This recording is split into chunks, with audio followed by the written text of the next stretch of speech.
All right, ladies and gents, as you can see, I got two chicken breasts here, and they both equal out to be 1 pound and 12.6 ounces. I got three chicken drumsticks and one chicken leg quarter, and that's about 14.7 ounces. You may want to subtract 2 ounces because I got a bone in that chicken leg quarter. I put that chicken leg quarter back in the fryer because I don't want to get a salmonella disease. As you can see, it was like a little piece of pink, so I don't want to get sick. So it's back in the fryer. I'm gonna demolish this, and this is chicken that I showed you, by the way. You know how much this what 1 pound 12 ounces, and the three drumsticks and that chicken leg quarter that's right there. That's gonna be like 0.17 ounces. Oh, that's almost a pound too. So that is a pound. This is some vegetables that I pureed, and I'm just gonna enjoy it, and I'm gonna destroy it. I'm gonna destroy this, and you get to watch. There's just some mustard. I put a little bit of salt too. I put like two spoons of chickpeas under my what do you call it? Pureed vegetable puree or whatever you want to call it. If you want to know what's that vegetable puree, I don't even know what to tell you. It's a lot of different vegetables, a whole lot. Celery, carrots, very fibrous by the way. Celery, carrots, 3 jalapenos. I'm just trying to find something good to watch. You know what I mean? Because I'm about to destroy this. I ran so much today. 14-year-old girl invites friends to house to see murder. Mother's body. Jesus Christ. Let's see what we got here. I'm freaking incredibly hungry right now. Oh yeah. I typically just like throw it here, the chicken, and then I like eat it with the pureed vegetables. Seattle's getting destroyed. Yeah, tell me something I don't know. One of the most beautiful cities in America, Seattle, Washington. This is it, you guys. Shake Shack all around. Every corner you go on, every street you go on. This is what it looks like. Nothing is here because we have a huge epidemic of drugs going on here. Homelessness. These people, it is horrific. It is terrifying. It is horrifically sad. This is what's going on. In big cities all around America, you haven't heard much of Seattle. We're 2 blocks up from Pike's Place, one of the biggest tour. A homeowner in the Bronx started renting a basement apartment to a woman who was from Ecuador. These migrants were gang members who had been arrested over and over. So gangs are now taking over homes and apartments in New York City. In some cases, Tell me something I don't know. as normal renters, and in other instances, they simply break in and destroy the place. And unfortunately, New York is not the only city in America where this is happening. Some new video today shows that someone holding gang violence in an apartment complex in Aurora. We see men there entering an apartment building with several weapons and busting down the door. Sergeant two cops pulled up to this house. I see a man looking down the driveway. They chased that man into a basement apartment. They made the arrest. He's a They used this woman to get them in there, and once one of them was in there, it became like a clubhouse for 8 or 9 of the most dangerous people the landlord had been introduced to. You can see the windows are shattered out. There were things on the roof damaged. Fire officials on the scene tell us the spark was an extension cord that was charging multiple e-bikes. Now they say this is a property. Again, that will go right in the middle. That is a problem for the community. They say they have seen people coming and going, and they say it was only a matter of time before this property caused a problem. And right now, even after Oh, really? is on his way to U.S. Mexico border. Those in the caravan say they want to cross into the U.S. before November's election. They weren't afraid of being arrested. They weren't afraid of anything. They knew nobody was going to do anything, so they just came back and set up shop like everything was everything.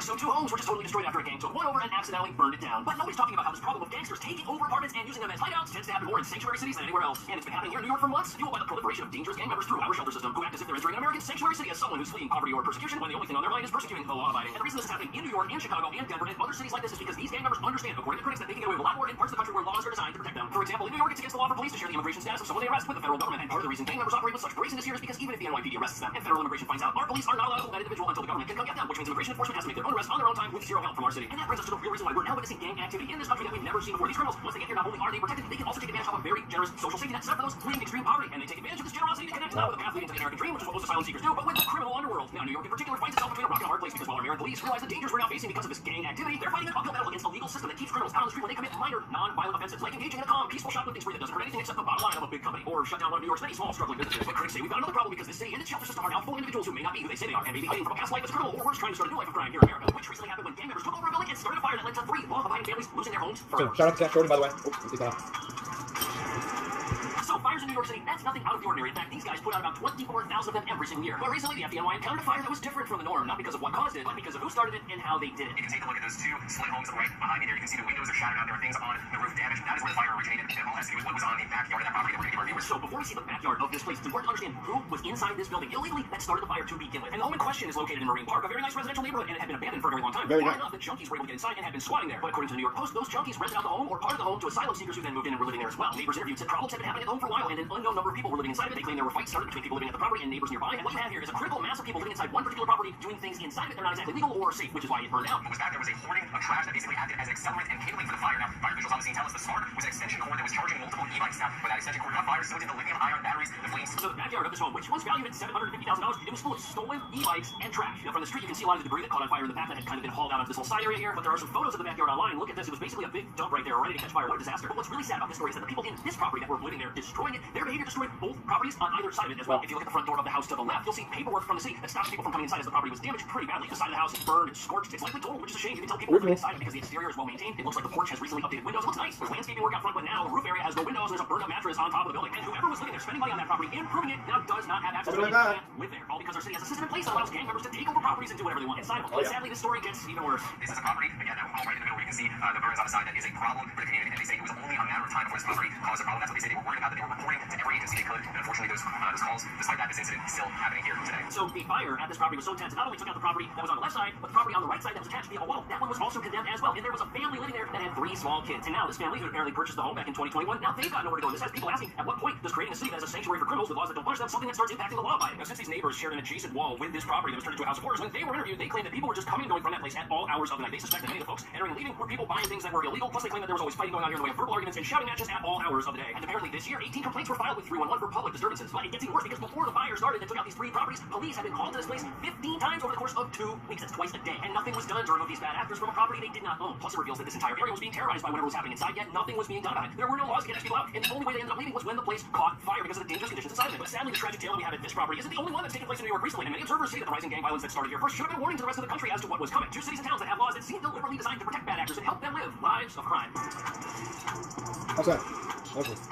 Look at this. All over the city, we got people sneaking into buildings who shouldn't be inside. And security images like the ones on the side of that building, those are like the same types of images that we're now seeing out of Colorado, where a dangerous Venezuelan gang took over an entire apartment complex, which is also something that's been happening here in New York for months. A homeowner in the Bronx started renting a basement apartment to a woman who was from Ecuador. But then within a matter of 2 weeks, the woman told the landlord, listen, I'm going back, I'm leaving. It became like a clubhouse for 8 or 9 of the most dangerous people the landlord had been introduced to. So these guys were really sneaky, and as you're about to see, this was a violent gang intent on getting their hands on property that they could use as a home base for illegal activity. And they aren't the only gang in town doing this, either taking over apartments by stealth or by force. Earlier this year, a moped gang was shut down after their apartment was raided, and they were committing snatch and grab robberies all over town, stealing phones and wallets. And apparently the apartment they were in wasn't just a hideout, it was illegally modified to house way more people than it was supposed to. And in New York, the way that these criminals get inside apartments and take them over, it's not like the security footage here, which was probably... No, get that on. No, that's not how they've been doing it here. They do something much sneakier. They get somebody who's non-threatening, maybe a woman who then rents the apartment herself and invites everybody else over after as roommates or family members, effectively sneaking them in. And when you learn about the people that this woman snuck into this home that was taken over, you'll realize why she couldn't tell the landlord who they were, or at least who they really were. These Yeah, baby. migrants were gang members who had been arrested over and over and over again. In fact, 4 of them were detained in Texas. They were sent for deportation and they were re-released into America. So these guys, they were essentially fugitives. They were in custody, but then I guess accidentally released because of overcrowding out of the facility in Texas, and then they made their way to New York, a sanctuary city which, like many in America, won't turn anyone over to federal immigration authorities after making an arrest. That protection essentially allowed these criminals to live normal lives while committing crime. And apparently they were selling weapons and other contraband out of the apartment they had taken over, knowing that if the apartment they were living in was ever raided, they wouldn't face justice different from anybody who was officially here with permanent residence in the United States. But their lack of fear of local law enforcement went much further than that, because apparently they were using this apartment not only as a place to commit crime, but they also stopped paying rent to their landlords. So they were living there for free, which is what caused him to get the authorities involved. They probably could have stayed had they paid their rent, and the landlord probably would have kept his mouth shut because he was getting paid, revealing just how easy it is for criminals to come here and set up shop. Yet just like our house fire in Brooklyn that evicted neighbors with families who'd done nothing wrong, these guys were so amazing, out they were man. That's terrorizing a long the run. community in which they lived. And it took an event almost as tragic as a fire destroying people's homes and making them homeless to start the cycle that would eventually lead to these gangsters getting removed from the property they'd stolen. Police were called because someone was out in the street running another person. Cops came. The individual ran back into the house and they followed him and they cleared out the house. They took 8 people out of that basement apartment, all of whom were arraigned and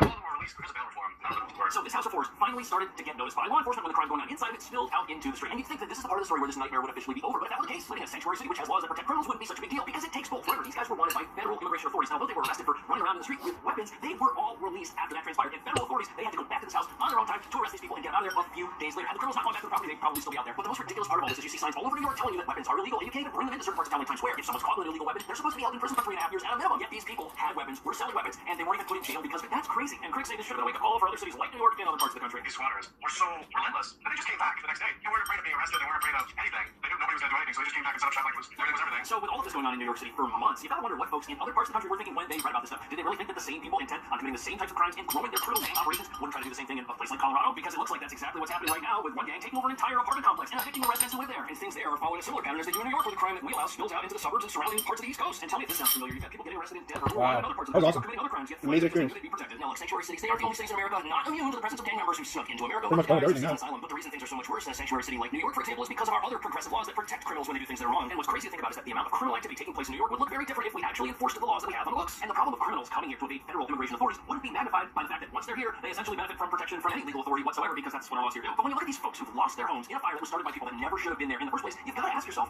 where is their sanctuary city? Where will they find refuge from this crime and persecution that has been inflicted upon them? And you know who else this affects? This affects the law-abiding asylum seekers, who are the vast majority of people that have come here. They didn't come here to join gangs and go on shoplifting sprees at department stores or places like CVS. No, they That was come awesome. here to do that. Thank you for joining me. I'm about to play some guitar video games. You have any questions? Comment section.